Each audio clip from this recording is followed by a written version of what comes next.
Hi friends, good morning. কেমন আছো তোমরা সবাই? আশা করি তোমরা অনেক অনেক ভালো আছো। আর আমি সকাল সকাল দেখো চুপি চুপি অন্যের গাছের পাতা তুলছি।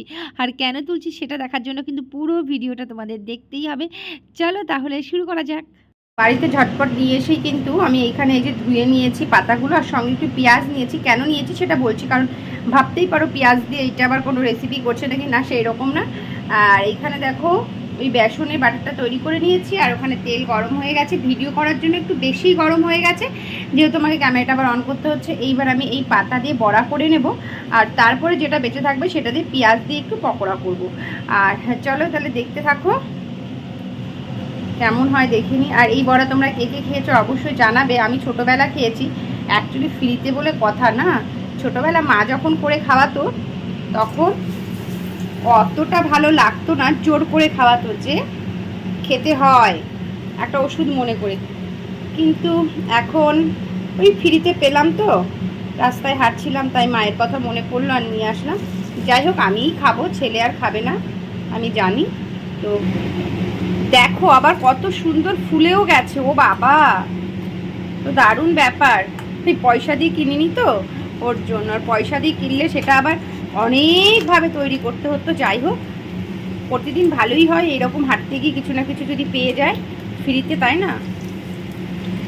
আর যখন বড় হয়েছি গ্রামে তখন তো কত ভালো সব কিছুই ফ্রিতেই পাওয়া যেত। যাই হোক, এখন আর সেই সব স্বপ্ন দেখে কোনো লাভ নেই। এটা হতে থাক, এটা হয়ে যাবে, কোনো ব্যাপার না।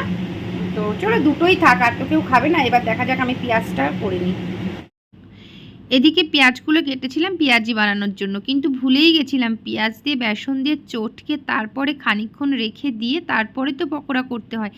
যাই হোক, আমার হচ্ছে শর্টকাট পদ্ধতি সব কিছু, এইরকম করেই চটজলদি করে ফেলেছিলাম। সত্যি খেতে কিন্তু লাস্টে ভালোই হয়েছে, কারণ এটা অনেক দিন আগের করা, আজকে ভয়েস দিচ্ছি। আর তারপরে দেখলাম আর একটু বেসন লাগবে, কম হয়ে গেছিলো।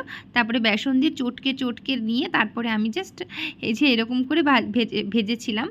তো দেখতেই পাচ্ছ তোমরা, সত্যি কথা বলতে এক হাতে ক্যামেরা ধরে আর এক হাতে যদি কাজ করতে হয় সেটা কিন্তু সত্যি কঠিন, যেটা তোমরা যারা ভিডিও করো না তারা কখনোই বুঝতে পারবে না। তোমরা শুধু এটাই বলতে পারবে যে দেখো সারাদিন মনে হয় কাজকর্ম বাদ দিয়ে ভিডিও করে। না গো, সত্যি বলছি, এই যে ভিডিও করাটাও কিন্তু একটা অনেক কঠিন ব্যাপার।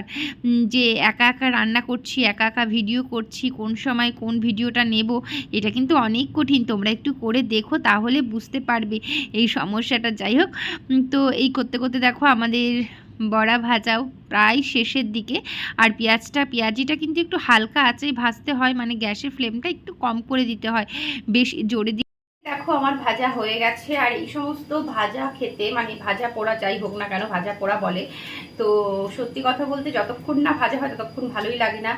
আর এই যে সেই ফ্রি ফ্রি পকোড়া যেটা বললাম, আর এইটা জানো তো খাওয়া ভালো, মা বলতো সব, মানে ছোটোবেলায় যে এটা খেলে পরে নাকি সর্দি কাশি, তারপর অনেক ভালো ভালো কথা বলতো যে খেলে খাওয়া ভালো ভালো। যাই হোক, আমার অত কিছু মনে নেই।